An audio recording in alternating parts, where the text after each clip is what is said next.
Hello and welcome to The Discriminating Gamer, the board game review show that Sonny Bono once called groovy, baby. And he was right. Say, have you ever wondered what it would be like to work in a kitchen, to slave away over a hot stove, preparing orders for unappreciated patrons? Well, you don't need to wonder about that anymore. In our free market society, you can go out and get a job doing that.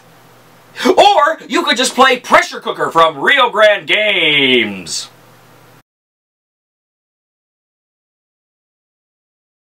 In Pressure Cooker from Rio Grande Games, 2 to 4 players essentially are going to take on the roles of chefs in a restaurant.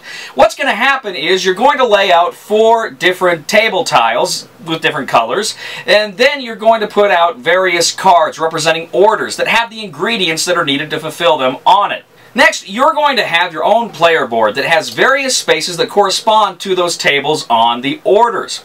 Next, you're going to have a pile of tiles that represent the ingredients you'll need to fulfill those orders. You're going to place those tiles upside down, mix them up so you don't know what is where.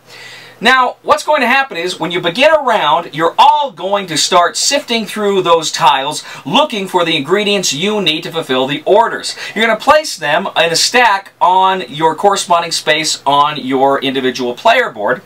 You can also add an entree at the very beginning there of the stack, which will make your score double if you complete that order.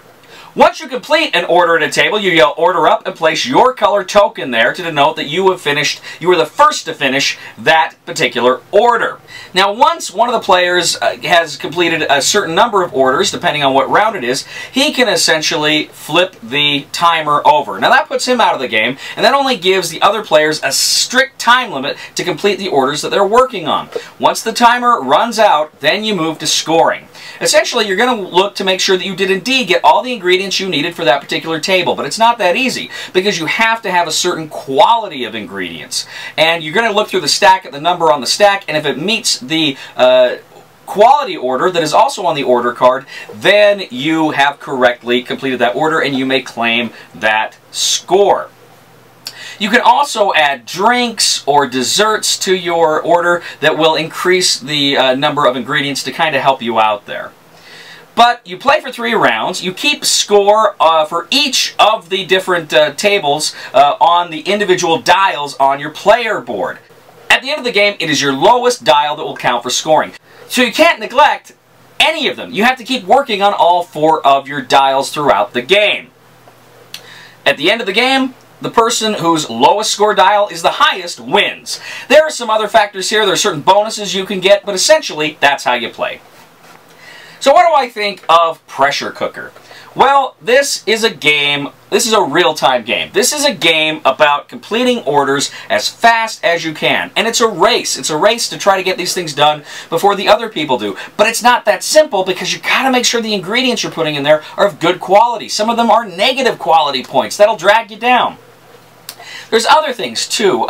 When you reach in to grab those tiles, you can't just randomly pull and look and pull and look, and believe me, that's what you'll want to do. Instead, you can only use one hand. You have to pull it back to your kitchen area to inspect it. Then once you've inspected it, if you don't want it, you can place it face up back in the pool, and so other people can just see it and take it.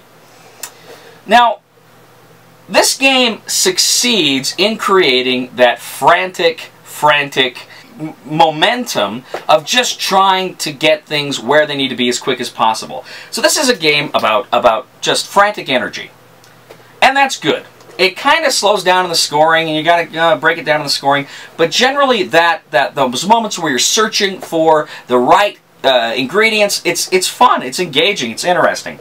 Now, I got to say, this is not really my cup of tea. The theme's okay. I like the theme all right. Nothing special, but I like it. But just, I'm not a big fan of those kind of frantic games in general. It's not a bad game. I think a lot of people will like it. I think there's some people that will absolutely get a kick out of this game.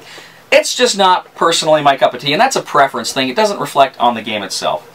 But if you're somebody who likes those kind of frantic games, I think you'll like Pressure Cooker. I think you'll get a kick out of it. If you're like me, maybe you like a little more meat in your games, then maybe you'll want to give this one a pass. But I'm going to go ahead and say the Discriminating Gamer's recommendation for Pressure Cooker is a try it before you buy it.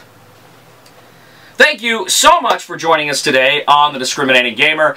Please, please, please, as always, I'm going to ask you to like us on Facebook and subscribe to us on YouTube. And if you just want to, you know, give me a thumbs up, that's fine too. I like it. Leave comments. We love to hear from you on Facebook, YouTube, Board Game Geek, our website. Please, please, please, let us know what you think of the show. And remember, this is The Discriminating Gamer. And more than anything else in the world, we want to develop a cure for bad manners.